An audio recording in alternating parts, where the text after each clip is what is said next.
Hello viewers, welcome to the second part of the video. Before we get started with this video, a few clarifications about the previous video, which was the part 1 of the playlist C++ for newbies. So in that video we had seen how we used to take input in string by writing C in S, okay, and before that we used to always initialize it, okay. And what is this string actually? This string is a collection of characters, okay.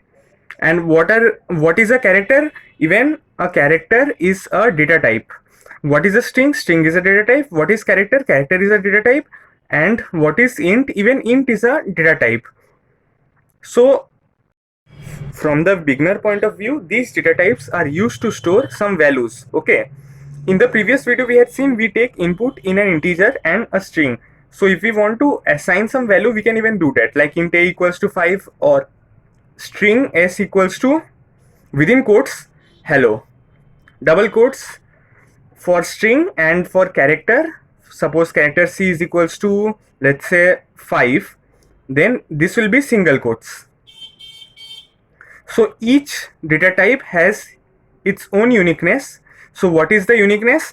String can store a collection of characters, a character data type can store a single character, and an integer can store a single integer or a single integer. And what, there is another data type which is known as double. And what does double store? It stores some integer with a decimal value, which has a decimal value after the decimal point, okay, like 5.5. And how do we print them? Just simply like we had seen in the previous video, cout a, cout, and then if you want to print it in the same line, we can put quotes in this way with a space in between. We write space as this, write a b, and then put a slash, and then again these two greater than signs, and then b, and then again two greater than signs, then space, then c, and again two greater than signs, then s, and then endl. So what will be the output? 5 space. In the computer, this space will be an empty space and not this b, and then this slash. And what is the value of b? 5.5, another space, and then c, 5, and then what is s? Hello. So this will be the output, and then the cursor moves to the next line because of this endl. Few more things that I would like to add over here is that the people who come from Java used to write this string. First they used to write capital S, then string totally, then S variable equals to, within quotes, the whatever they need to store, and they used to write this capital. But here in C++, this S is small, so they need to keep this in mind. And one more thing is that the people who used to code in Python never used to write the data type because of the syntax of Python before the name of the variable, like s equals to b used to be written in Python, or like if a was a variable, a equals to 5 simply was written. But here you need to keep in mind that always you need to mention the data type before a. And char, int, string, and double are not the only data types. There are many data types, but at this moment we don't require them. There are also the sizes of these data types which we will learn in the future, like int cannot store a value which is beyond the order of 10 to the power 7. For that we need another data type which is known as long, that can easily store up to 17 to 18 digit numbers. So we will learn about that in the next videos, when we will dive deep into C++ and learn how to optimize our code. So let's just jump into the second part of this video quickly. Now we will be learning about the basic structure of a C++ program. Whatever program we have written previously, we will see where it is written in the actual C++ program. So let's get started. First we write the C++ program using hashtag, then we write include, then greater than, then iostream, and after that a less than. So what does this mean? We are including one stream which is known as the IO stream. The full form is input output stream. So what does this input output stream do? It is a code which has already been written and we can use its property in our code, okay. So what is this property? This property is the objects which are already there in the IO stream, which allow the easier functioning of our program. And what does include do? Include just simply includes all the code that is written in the IO stream in our code. And in the previous video you have seen we use scene and cout to take input and give output. So from where are we getting that scene and cout? From IO stream. After that we write using namespace std. So what is the meaning of this? For this moment you just know that std is used to avoid conflict. What conflict? For example, if we have written string s equals to hello, then again we cannot write string s equals to hello, like these two are different strings, okay, and with the same variable name we cannot initialize this again. So to avoid this conflict we write using namespace std. Std stands for standard, okay. So if we had not written std, there might have been a lot of problems, like a string s would have already been declared in our program earlier, and we would have again declared it with some other name. So what do? We just cancel out this string and simply write s equals to with some other string if we really want to change this string. We don't initialize this always by writing the prefix string always. Once it is initialized with the string, then we don't have to write the word string again. Similarly, the same goes for int a equals to 5. Again, we cannot write int a equals to 8. This will throw an error. If we want to change the value of a to 8, we just simply write a equals to 8. This happens for all the data types. One data type which I would like to tell you about is an array. And now how to declare an array? Int a and suppose a value. And like, let me give a small value 3. And this is the declaration of an array, and this is the initialization of an array.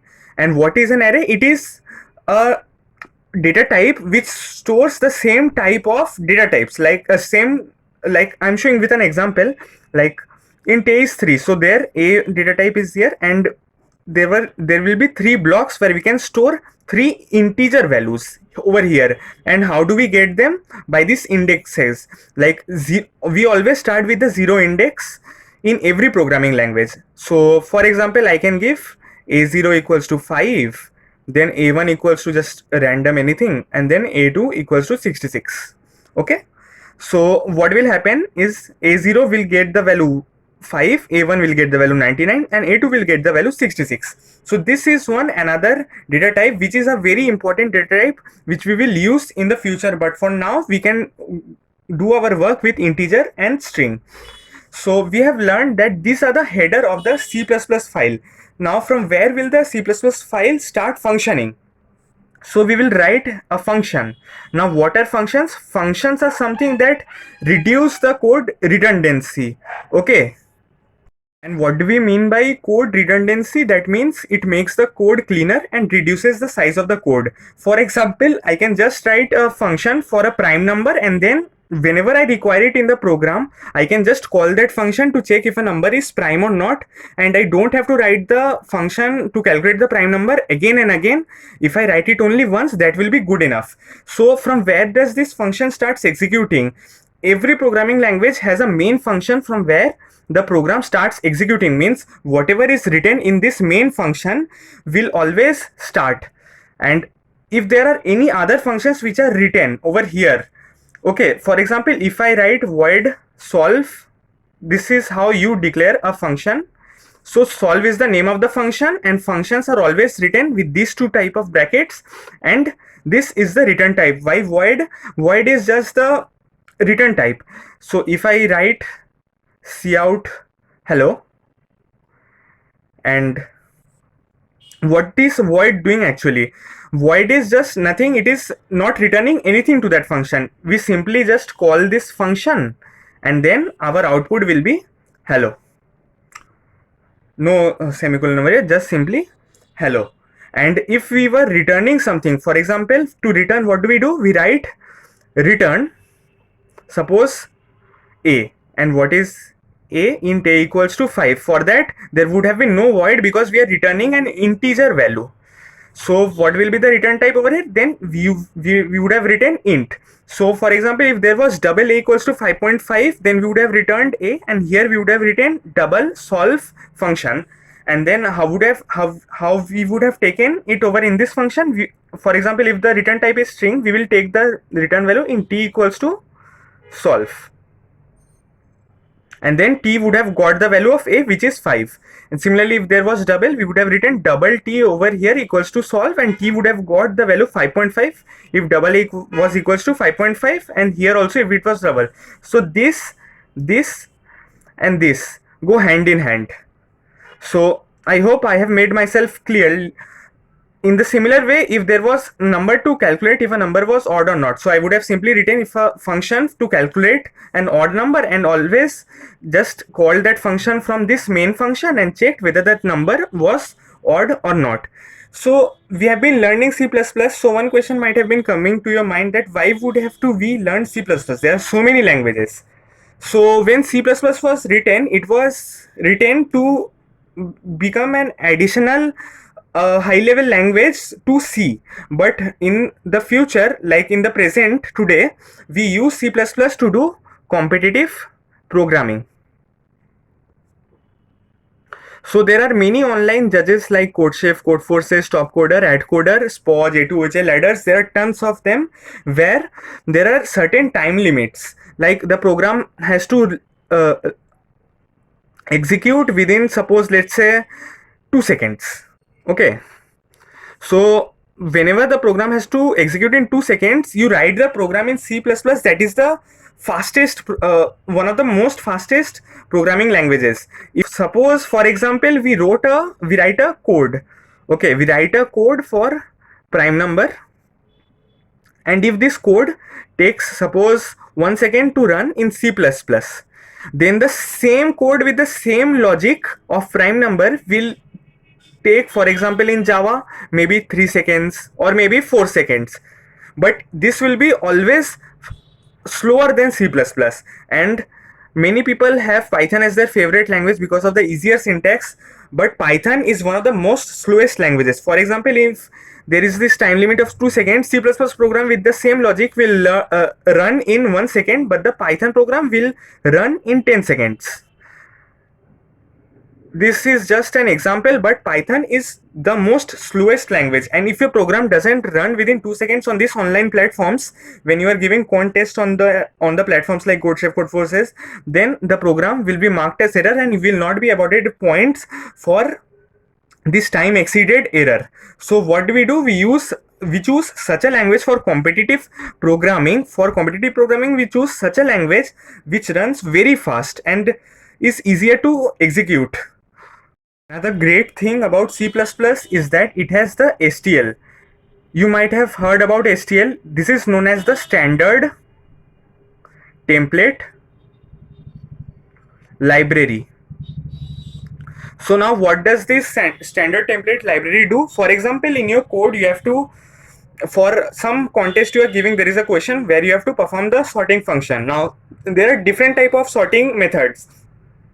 So it might be very inconvenient for you to write the sorting methods again and again. For example, there is the merge sort, bubble sort, and there are tons of sort like count sort, but the best one is merge sort. So the STL, for example, provides you with the library with the algorithms pre-built. Like here we have done #include IOStream. Over here, #include the IOStream, where the IOStream code has been put into our program, for which we can use the scene and cout. Similarly, for using the standard template library, we do something like #include algorithm at the top of our code, or #include sort, something like this at the top of the code. And if we just write similarly sort a comma a plus n, what is n? A is an array which we have learnt over here. So if we write a comma a plus n, and what is n? N is the size of the array. So if we do a plus 0, which means a plus 0 to a plus n means till here. So this entire array will be sorted, and what is sorted means the numbers will be arranged in the increasing manner. For this, you don't have to write any sorting method like merge sort or bubble sort or selection sort. Any type of technique you don't have to write. So this will save your time, and this is even allowed in the contests. So this is just one simple example on how the standard template library can be useful. It has many codes that are written in the most efficient algorithm that you can always use in your program. So that is why this C++ program is one of the best programming languages for competitive programming. Also, we can use macros. For example, using macros, we write something at the top of the program after these headers, hashtag define, and suppose there is a for loop running from for int I equals to a, I less than equals to b, and after that I plus plus. There is this semicolon in between, I less than equals I equals to a, I less than equals to b, I plus plus, for which we can write fo I comma a comma b, fo I comma a comma b. Okay, so what we have written, hashtag define small f small o, we can name this just anything. This small f small o you can write even g, h or any variable, and then within brackets I comma a comma b, for which this, what does this macro mean, which means that whenever we have to write this for int I equals to a, I less than equals to b, I plus plus, we can simply write hashtag define fo I a comma b. So in our code now, if I want to print numbers from 1 to n, what we will do, we'll take input scene, and before that we just initialize it. This is happening in the main function, and we write for I comma 1 comma n, and then cout I. Okay, so what we have done, we have used a macro over here. So f small o is pointing to this macro, I is pointing to this I, 1 is pointing to a, n is pointing to b.